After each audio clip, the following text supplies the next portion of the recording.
আসসালামু আলাইকুম দর্শক, সবাইকে স্বাগতম আমার দেশ পত্রিকার অনলাইন প্রতিবেদনে। প্রথম পাতায় আমরা দেখতে পাচ্ছি নাম সর্বস্ব সংগঠনের ব্যানারে ফের সক্রিয় ইসকন। সামনে রাখা হচ্ছে আওয়ামী লীগের হিন্দু নেতাদের। চট্টগ্রামের প্রবর্তক ইসকন মন্দিরের আন্ডারগ্রাউন্ডে চলে গোপন বৈঠক। দেশ জুড়ে হাজারের বেশি কমিটি গঠন। কলকাঠি নাড়া হয় ভারত থেকে। ভারতে পলাতক আওয়ামী লীগ নেতারা যুক্ত হন ভিডিও কনফারেন্সে। ধর্মীয় উৎসবের আড়ালে উগ্রবাদী এজেন্ডা, কৌশল পাল্টে নতুন করে সংগঠিত হওয়ার চেষ্টা করছে বিতর্কিত ও উগ্রধর্মীয় সংগঠন ইসকন। পূজা উদযাপন পরিষদ ও জন্মাষ্টমী উদযাপন পরিষদের মতো প্রধান ধর্মীয় সংগঠনগুলোর পাশাপাশি রামসেনা, শিবসেনার মতো নাম সর্বস্ব সংগঠনগুলোর নেতৃত্বে দখল করে নিজেদের প্রভাব বিস্তারের প্রক্রিয়া শুরু করেছেন তারা। এই কাজে সহযোগিতা করছেন ভারতে পলাতক আওয়ামী লীগ ঘনিষ্ঠ কিছু নেতা, যাদের অনেকে ভিডিও কনফারেন্সের মাধ্যমে যুক্ত হচ্ছেন ইসকনের গোপন বৈঠকে। আমরা আরও দেখতে পাচ্ছি মন্তব্য প্রতিবেদনে মাহমুদুর রহমানের লেখা মামদানির বিজয় আমাদের তরুণদের কি শিখালো, এটা নিয়ে একটি প্রতিবেদন লিখেছেন মাহমুদুর রহমান স্যার। আমরা আরও একটি প্রতিবেদনে দেখতে পাচ্ছি জুলাই সনদ বাস্তবায়নে 3-4 দিনের মধ্যে সিদ্ধান্ত, সাংবাদিকদের আসিফ নজরুল জানিয়েছেন। আমরা আরও দেখতে পাচ্ছি জুলাই সনদ মানতে হবে, নইলে 26-এর নির্বাচন হবে না। 8 দলের সমাবেশে হুঁশিয়ারি। আগামী রোজার আগেই নির্বাচন চাই বলেছেন জামাতে আমির ডাক্তার শফিকুর রহমান। জুলাই সনদের আইনি ভিত্তি ছাড়া নির্বাচন অবৈধ হবে বলেছেন চরমনায় ফির। সনদ বাস্তবায়ন ঠেকিয়ে আবার ফ্যাসিবাদ কায়েম করতে চায় বললেন মামুনুল হক। প্রধান উপদেষ্টার সঙ্গে আজ আলোচনা করতে চান 8 দলের নেতারা। আমরা আরও দেখতে পাচ্ছি তত্ত্বাবধায়ক সরকার নিয়ে আপিলের রায় 20 নভেম্বর। তত্ত্বাবধায়ক সরকার ব্যবস্থা কখন কোন প্রক্রিয়ায় ফিরবে সে বিষয়ে আপিল বিভাগের শুনানি শেষ হয়েছে। আদালত 20 নভেম্বর রায়ের দিন ধার্য করেছে।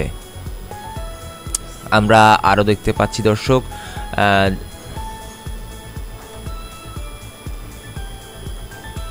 পুড়ে অঙ্গার পরিবারের একমাত্র উপার্জনকারী জুলহাস। ময়মনসিংহে আওয়ামী দুর্বৃত্তদের আগুন।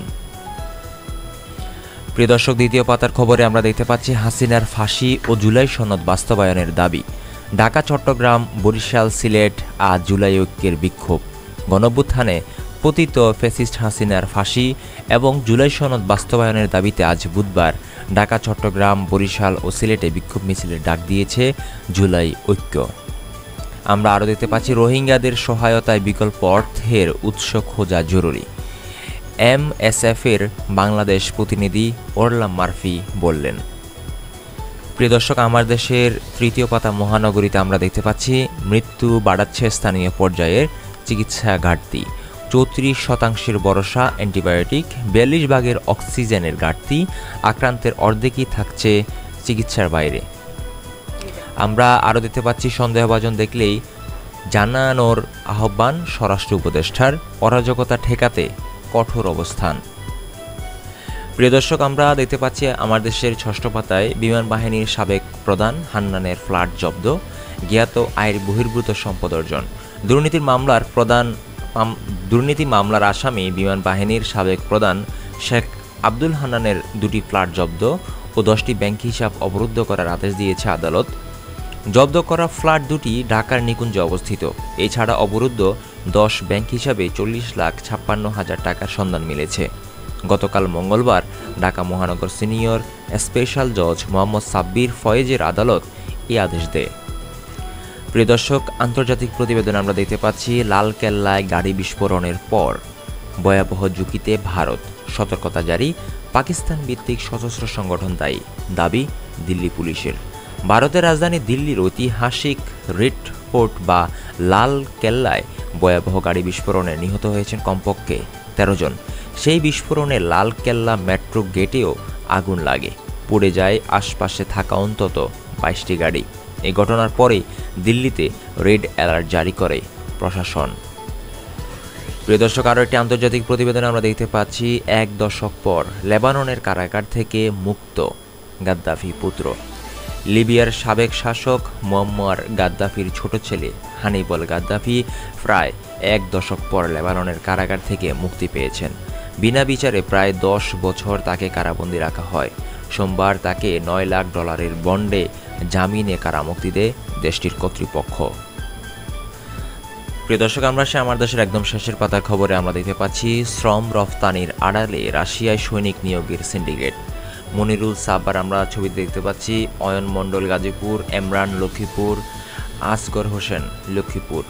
সারা দেশে বিস্তৃত নেটওয়ার্ক জিম্মি করে যুদ্ধে অংশ নিতে বাধ্য করা হচ্ছে। চুক্তি অনুযায়ী কাজ না দিয়ে সেনা ক্যাম্পে নিয়ে যায়। টার্গেট 25 থেকে 35 বছরের যুবক। শ্রম রফতানির নামে বাংলাদেশি নাগরিকদের রাশিয়ায় পাঠিয়ে সৈনিক হিসেবে যুদ্ধে অংশগ্রহণ করতে বাধ্য করেছে সংঘবদ্ধ একটি চক্র। ভালো চাকরির লোভ দেখিয়ে তারা দেশের বিভিন্ন জেলায় যুবকদের যুদ্ধের ময়দানে ঠেলে দিচ্ছে। মূলত ঢাকার বাইরের 25 থেকে 35 বছর বয়সী তরুণ যুবকদেরই টার্গেট করেছে এই নেটওয়ার্ক।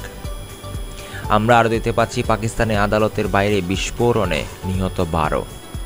আরও দেখতে পাচ্ছি বাসে আগুন দিয়ে আওয়ামী লীগ প্রমাণ করেছে তারা কেন নিষিদ্ধ, কুমিল্লায় প্রেস সচিব। ভোট হলে তোমাদের অস্তিত্ব থাকবে না, জামাতের উদ্দেশ্যে মির্জা ফখরুল ইসলাম আলমগীর। আরও দেখতে পাচ্ছি চ্যালেঞ্জ মোকাবিলায় প্রস্তুত থাকার আহ্বান সেনাপ্রধানের, জেনারেল ওয়াকারুজ্জামান বলেছেন। আমরা আরও দেখতে পাচ্ছি দর্শক, হাইকোর্টের রায়ের জটিল পরিস্থিতিতে ইসি, প্রধান বিচারপতির সঙ্গে সিইসিকে দ্রুত সাক্ষাৎ করার পরামর্শ। কমিশন অসৎ উদ্দেশ্যে সীমানা বিন্যাস করেনি, আইনজীবী হাবিবুর রহমান। রায়ের বিরুদ্ধে দ্রুত আপিল করা উচিত ইসির।